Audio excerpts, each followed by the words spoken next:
सशस्त्र यूएवी ने भटिंडा सैन्य स्टेशन को निशाना बनाने की कोशिश भी की, जिसे पकड़ा गया और उसे निष्क्रिय कर दिया गया। पाकिस्तानी हमले के जवाब में पाकिस्तान में 4 हवाई रक्षा स्थलों पर सशस्त्र ड्रोन्स लॉन्च किए गए। इनमें से एक ड्रोन एडी रडार को नष्ट करने में सक्षम रहा। पाकिस्तान ने जम्मू कश्मीर के तंगधार, उरी, पुंछ, मेंढर, राजौरी, अखनूर और उधमपुर में भारी कैलिबर आर्टिलरी गन और सशस्त्र ड्रोन्स का उपयोग करके नियंत्रण रेखा के पार गोलीबारी भी की, जिसके परिणाम स्वरूप भारतीय सेना के कुछ जवान हताहत हुए और घायल हुए। भारतीय जवाबी कार्रवाई में पाकिस्तानी सेना को भी बड़ा नुकसान पहुंचाया गया। इसके अलावा पाकिस्तान का गैर जिम्मेदाराना व्यवहार फिर से सामने आया। 7 मई 2025 को रात 8:30 बजे एक असफल अकारण ड्रोन और मिसाइल हमला करने के बावजूद पाकिस्तान ने अपना नागरिक हवाई क्षेत्र बंद नहीं किया। पाकिस्तान अपने नागरिक विमानों को ढाल के रूप में इस्तेमाल कर रहा है, जबकि उसे अच्छी तरह से पता है कि भारत पर उसके हमले से हवाई रक्षा की तीव्र प्रतिक्रिया होगी। यह भारत और पाकिस्तान के बीच अंतर्राष्ट्रीय सीमा के पास उड़ान भरने वाले अंतर्राष्ट्रीय उड़ानों सहित नागरिक विमानों के लिए सुरक्षित नहीं है। यहाँ स्क्रीन शॉट में पंजाब सेक्टर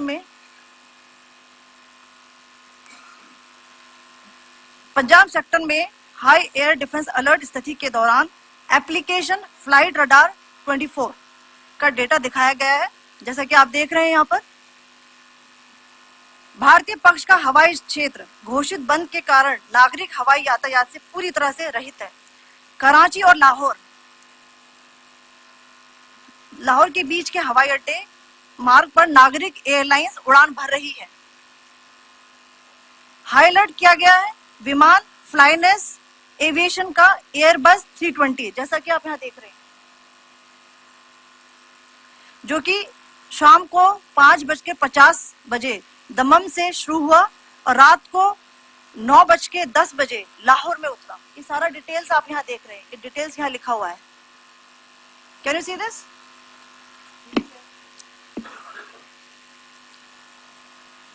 भारतीय वायुसेना ने अपनी प्रतिक्रिया में काफी संयम दिखाया और इस प्रकार अंतरराष्ट्रीय नागरिक विमान सेवा की सुरक्षा सुनिश्चित की। धन्यवाद। जय Hind. So, good afternoon to you all. On the intervening night of 8th-9th May 2025, Pakistan military carried out multiple violations of Indian airspace along the entire western border with an intent to target military infrastructure. Pakistan military also resorted to firing of heavy caliber weapons along the line of control. Along the international border and line of control, drone intrusions were attempted from Leh to Sar Creek at 36 locations with approximately 300 to 400 drones. Indian Armed Forces brought down a number of these drones using kinetic and non-kinetic means. The possible purpose of these large-scale aerial intrusions were to test the AD systems and gather intelligence. Forensic examination of the drone debris is being undertaken.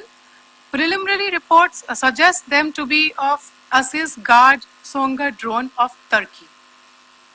Later in the night, an armed UAV of Pakistan attempted to target Bhatinda military station, which was detected and neutralized.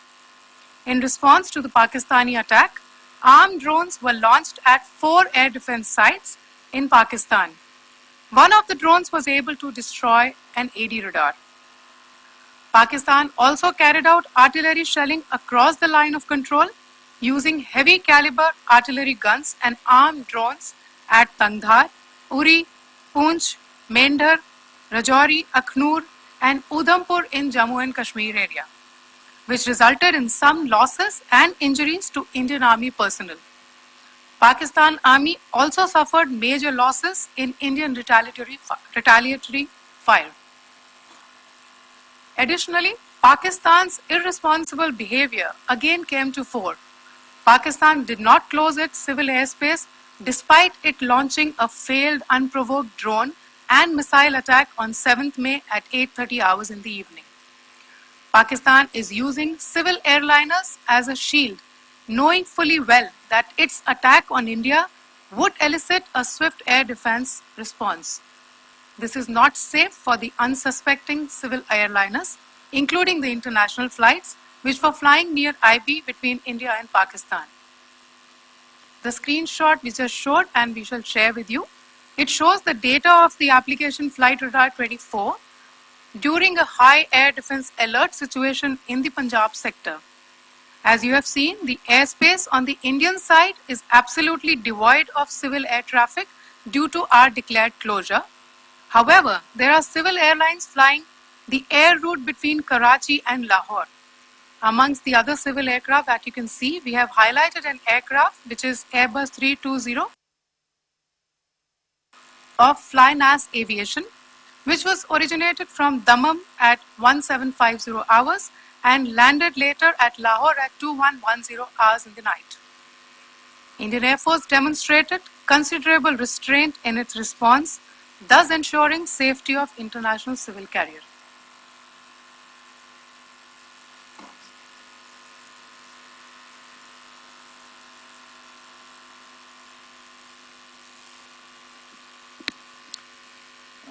Thank you, Colonel Qureshi, Wing Commander Singh.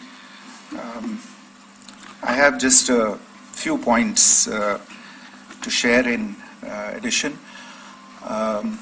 कल रात की पाकिस्तानी सेना की कायरतापूर्ण गतिविधियों से आपको colonel Qureshi और विंग कमांडर सिंह ने पहले ही अवगत करा दिया गया है. These provocative and escalatory actions that were taken by Pakistan last night were targeted at Indian cities and civilian infrastructure, in addition to some military targets. The Indian Armed Forces responded proportionately, adequately and responsibly. ये जो हमले हुए कल रात को भारतीय सैन्य इकाइयों ने पर्याप्त रूप से और एक जिम्मेदाराना रुख अपनाते हुए इन हरकतों का उत्तर दिया.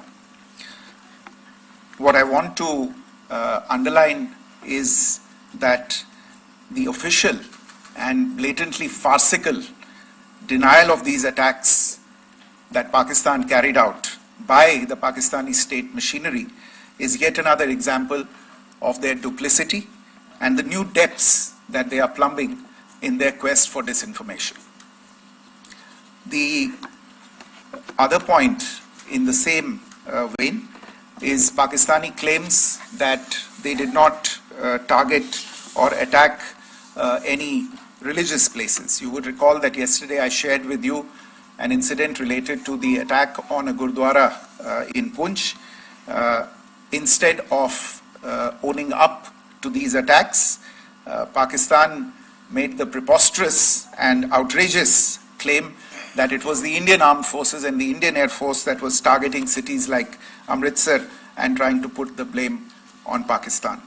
This is nothing but a desperate attempt by Pakistan to disown its acts of aggression, but it is also true to type in its effort to deceive and mislead the world. It will not succeed. The Gurdwara in Punch in particular was attacked by Pakistan, and some local members of the Sikh community, including a Ragi of the Gurdwara, lost their lives in this incident, as I shared yesterday.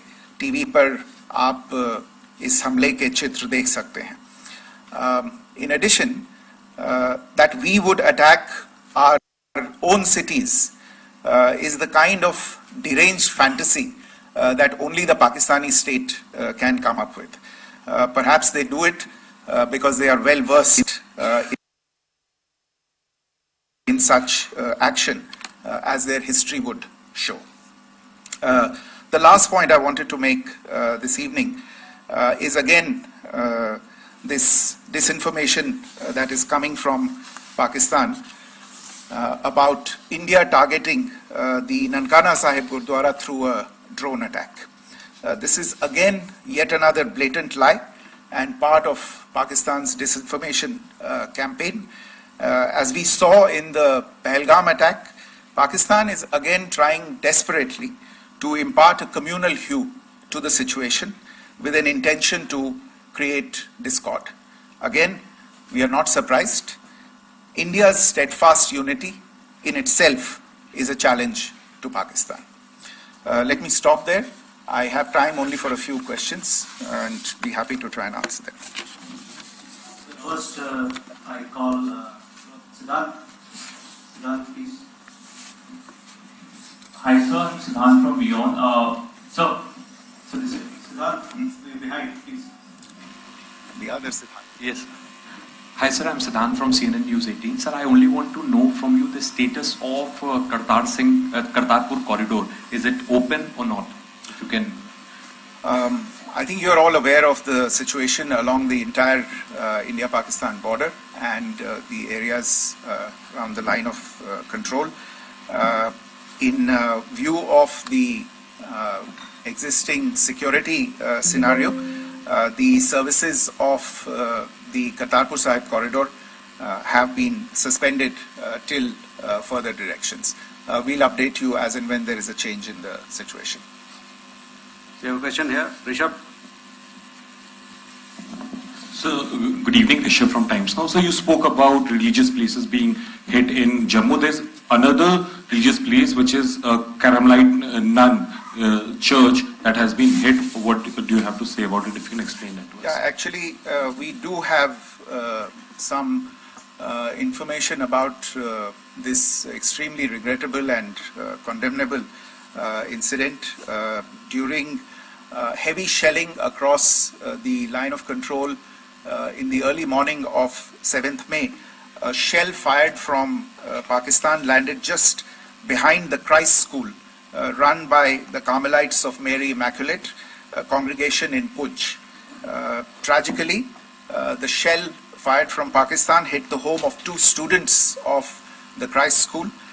Both students unfortunately lost their lives and their parents were severely injured. Another Pakistani shell struck a Christian convent of nuns belonging to the congregation of the Mother of Carmel, damaging water tanks and destroying solar panel infrastructure.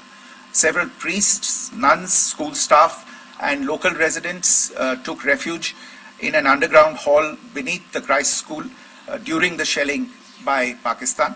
The school happened to be closed at the time, fortunately.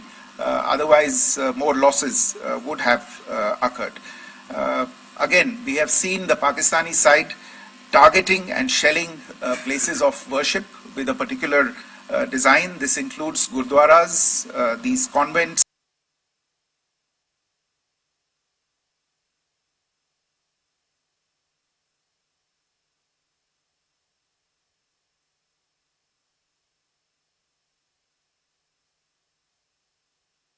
And temples. Sir, कल आपने इसी podium से पाकिस्तान की थी, उसकी पाकिस्तान में काफी तीखी प्रतिक्रिया भी आई और उसके बाद हमने देखा कि पाकिस्तान की तरफ से किस तरीके से लेह से लेकर भुज तक पूरी बॉर्डर के ऊपर जो इन्वेजन था वो किया गया।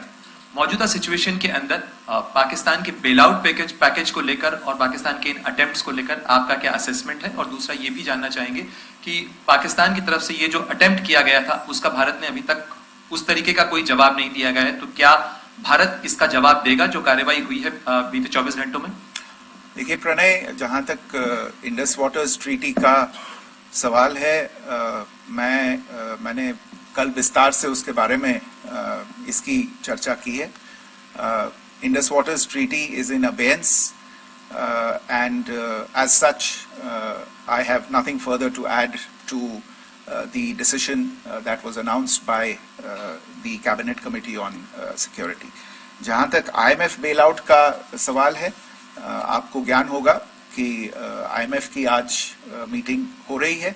हम वहाँ पे अपना पक्ष रखेंगे और जो हमारा मत है इन चीज़ों को लेके वहाँ पे साझा करेंगे दूसरे मेंबर्स के साथ। ये बोर्ड पे निर्भर है कि वहाँ पे क्या निर्णय होता है।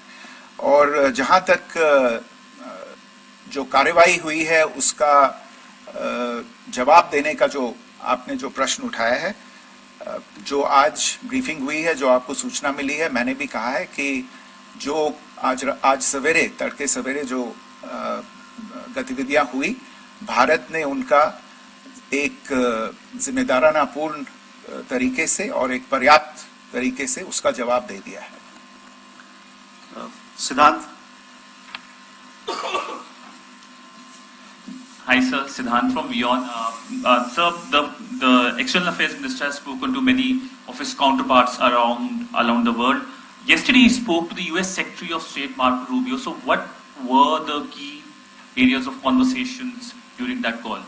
Yes, the minister had a conversation with the US Secretary of State. As you can imagine, the focus of discussions was the terrorist attack in Pahalgam and the response that India mounted after that on the 7th of May. The Secretary of State shared his thoughts on these developments with the minister. The minister deeply appreciated the US's commitment to work with India in the fight against terrorism, and he also underlined the targeted measures that India had taken in connection with Ops Sindoor. The minister also underlined that India would firmly counter any attempts at escalation from there. But in follow-up to that, as you are aware, there have been a number of other conversations. The minister had a conversation with the UK Foreign Secretary, David Lammy, today. There too, the discussion centered around countering terrorism, for which there must be zero tolerance. And I understand just a short while ago, the External Affairs Minister has also spoken to the Foreign Minister of Norway, Espen Barth Eide, which was also focused on recent developments stemming from the terrorist act in Pahalgam. One last question, Sudhi. Sir, Foreign Secretary, thank you for doing this. Sudhi Ranjan from Bloomberg. Foreign Secretary, India had struck Bahawalpur the other day, which is also connected with the murder of one of us, journalist Daniel Pearl. If you could give us an understanding of what exactly are the reports that you're getting. You're right. Bahawalpur is the headquarters of the Jaish-e-Mohammed terrorist group that is proscribed by the United Nations. Its leader, Maulana Masood Azhar, is a proscribed individual. It is, you brought up the connection with the tragic death or killing of Daniel Pearl of the Wall Street Journal. The Jaish-e-Mohammed was in some way directly or indirectly responsible for the death of Daniel Pearl. But the real connection is through Ahmed Omar Saeed Sheikh, the British Pakistani jihadi who was held in India but was finally released in 2000, and he was the person who lured Daniel Pearl to his eventually leading to his murder. So these are all obviously connected figures, connected individuals, connected institutions, and the attack on Bahawalpur, on that facility of the Jaish-e-Mohammed in Bahawalpur is, I would imagine, a fitting part of this unfortunate incident. Thank you all. Thank you, sir. With that, we come to the close.